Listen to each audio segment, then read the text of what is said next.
दंगा नहीं है। मैंने भी कहा दंगा नहीं। उन्होंने इसलिए कहा कि दंगा नहीं है क्योंकि 5-6 लोग मरते हैं तब उनके दंगे की परिभाषा शुरू होती है।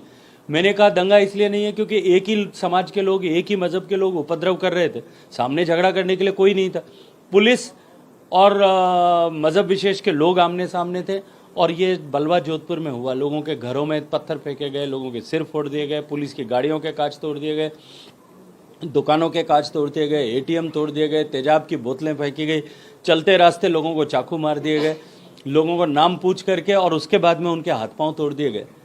और उसके बाद में भी जिस तरह का तुष्टीकरण यहाँ हुआ आप सब ने देखा है। तो अब इसमें मुझे लगता है कि हिंदी में एक कहावत होती है, हाथ कंगन को आरसी क्या और पढ़े लिखे को फारसी क्या। तो अब ये तो सामने स्पष्ट दिखाई दे रहा है। मुख्यमंत्री जी जो टेलीविजन में खड़े होकर के वो जो है, पहले वो अपना एक टेप रिकॉर्डर में कैसेट आती थी, वो अटक जाती थी तो एक ही एक चीज़ बोलती थी। मुझे लगता है उनकी भी अटक गई है। देखिए, मैं एक बात कहना चाहता हूँ, मैंने पिछले सप्ताह भी आप लोगों के सामने कहा था, अगर साहस है माननीय मुख्यमंत्री जी, एक चिट्ठी लिख करके भेज दीजिए कि करौली, भरतपुर, भीलवाड़ा और जोधपुर के दंगों की सीबीआई जांच करे। आपको सरकार ने, आपको संविधान ने ताकत दी है, लिख करके भेज दीजिए, जांच हो जाएगी। जांच से डरिए मत और उस पर पर्दा डालने की कोशिश मत करिए। चिंतन शिविर पूरा हो गया, चिंतन शिविर को लेकर के देखिए, चिंतन शिविर में यदि कांग्रेस पार्टी ने इस बात की चिंता की होती कि जो वादा उन्होंने 4 साल पहले प्रदेश के किसानों से किया था कि संपूर्ण कर्ज माफ़ी करेंगे, आज राजस्थान के 9 लाख किसान जो हैं वो अपनी ज़मीन बैंक द्वारा नीलाम किए जाने की प्रक्रिया के से त्रस्त हैं। राजस्थान के किसानों ने सोशल मीडिया पर फेसबुक लाइव करके और सुसाइड किया और अपने आप के अपनी जो है उस दुर्गति के लिए जिम्मेदार राजस्थान की सरकार को माना है। राहुल गांधी साहब खुद यहाँ आकर के हमको 1 से 10 की गिनती पढ़ा करके गए थे।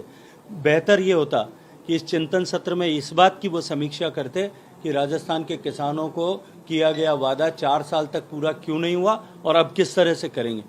बेहतर ये होता कि वो इस बात की समीक्षा करते कि हमारा राजस्थान जो देश की सांस्कृतिक राजधानी था, जो नारी के सम्मान के लिए पूरे विश्व भर में प्रसिद्ध था, उस राजस्थान को रेप कैपिटल बनाया। बच्चियों के प्रति दरिंदगी का जो है सबसे बड़ी घटनाओं का राजस्थान को केंद्र बना दिया। लॉ एंड ऑर्डर फेल्योर से लेकर के सरेआम हत्याएं, राह हत्याओं का केंद्र बना दिया। अभी कल की घटना तो आज अखबार की सुर्खियों में है कि किस तरह से जयनारायण पूनिया को सरेआम कांग्रेस पार्टी की सरकार में शामिल मुख्य सचेतक, एफआईआर में नाम है, के लोगों ने उनके कहने पर गोली मार दी। जो है मंत्री पुत्र के कारनामे अभी अखबार की सुर्खियों से हटे नहीं है, आज की अखबार की हेडलाइंस में है। विधायकों के आचरण और व्यवहार के हेडलाइंस में, आज की हेडलाइंस में। चिंतन शिविर में बैठ करके वो इस पर चिंता करते कि ये कांग्रेस बेलगाम क्यों हुई है, क्यों उनके नेता बेलगाम हुए हैं, उनका आचरण और व्यवहार क्या है, उनका चाल चलन और चरित्र क्या है, तो मुझे लगता है कि शायद कांग्रेस पार्टी पर कहीं लोग विश्वास करते। अब जब विश्वास खो रहा है तब यात्राएं निकालने की, नौटंकी करने से जनता साथ आने वाली नहीं है। देखिए, भारतीय जनता पार्टी एक एक्सटेंट तक माननीय मुख्यमंत्री बिल्कुल ठीक है। वे कहते हैं कि जहाँ दंगे हो रहे हैं वहाँ भारतीय जनता पार्टी और आरएसएस के लोग हैं, क्योंकि अब देश में चाहूँ और भारतीय जनता पार्टी भी है, दुनिया की सबसे बड़ी पॉलिटिकल पार्टी भी है, और आरएसएस का नेटवर्क भी देश में सब जगह है। ये दुविधा और ये कष्ट कांग्रेस पार्टी का है, जो उन्होंने अप्रत्यक्ष रूप से स्वीकार किया है कि अब कांग्रेस पार्टी क्योंकि केवल 2 प्रदेशों में बची है और गिने चुने जगह हैं कि कांग्रेस के लोग बचे हैं। ढूंढने पर भी उत्तर प्रदेश में, बिहार में कांग्रेस के कार्यकर्ता और कांग्रेस के सदस्य मिलते नहीं हैं। इसलिए शायद उनको ऐसा लगता होगा कि देश में सब जगह भारतीय जनता पार्टी और आरएसएस के लोग हैं, इसलिए ऐसा हो रहा है। मैंने अभी 2 दिन भी पहले भी कहा है, हमको ये देखना पड़ेगा कि देश में दंगे किन प्रदेशों में हो रहे हैं। आप थोड़ा सा अनुसंधान करेंगे तो पाएंगे ऐसे प्रदेश जहां कांग्रेस के लिए कुछ भी संभावना बची है थोड़ी बहुत, वहीं देश में दंगा हो रहा है। और साथ ही साथ में ऐसे प्रदेश जहां कांग्रेस पार्टी से एक मजहब विशेष का मतदाता खिसक गया, वहां कांग्रेस पार्टी स्क्वायर जीरो हो गई है। उत्तर प्रदेश, बिहार, वेस्ट बंगाल, ऐसी पूरी सीरीज आप देख सकते हो। जहां मुस्लिम मतदाता ने कांग्रेस को छोड़ दिया, वहां कांग्रेस का अस्तित्व समाप्त हो गया, वजूद समाप्त हो गया। अपना वजूद बनाए रखने के लिए, मुस्लिम मतदाताओं को कंसोलिडेट करने के लिए पिछले दरवाजे से इस तरह के दंगे कराना, ये कांग्रेस की की रीति है। और छुप करके कांग्रेस इस तरह के काम कर रही है। माननीय मुख्यमंत्री जी अपनी बातों से, स्टेटमेंट से इन सब विषयों पर पर्दा डालने की कोशिश भले कितनी भी करे, समाज देख रहा है और समझ रहा है।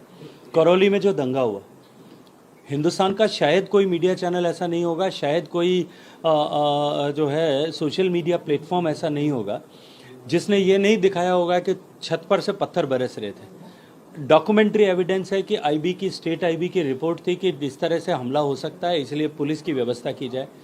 पुलिस की व्यवस्था करने की जिम्मेदारी राज्य सरकार की है, राज्य सरकार का मुखिया होने के नाते मुख्यमंत्री जी की है, और पुलिस विभाग का मुखिया होने के नाते गृह मंत्री की है। तीनों अशोक गहलोत साहब हैं। ये जो फेलियर हुआ इसके ऊपर वो जवाब देंगे, और क्यों करके इस तरह से हमला किया गया, शांतिपूर्वक निकलने वाले जुलूस पर हमला किया गया, और हमला करने के बाद में जिस तरह से तुष्टिकरण वहाँ गिरफ्तारियों को लेकर के, कंपनसेशन में लेकर के जिस तरह से भेदभाव किया गया है, ये अब स्पष्ट दिखाता है।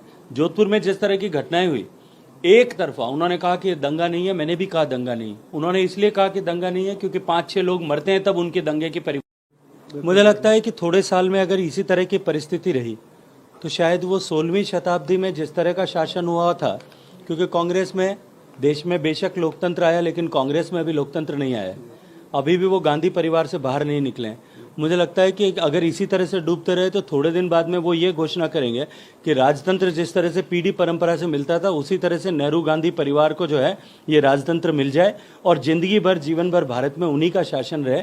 पर ये जो है अंध परिवार भक्ति कांग्रेस को इस तरह से लेकर के डूबी है, और उसको डुबाने का और अधिक गहराई में डुबाने का काम गहलोत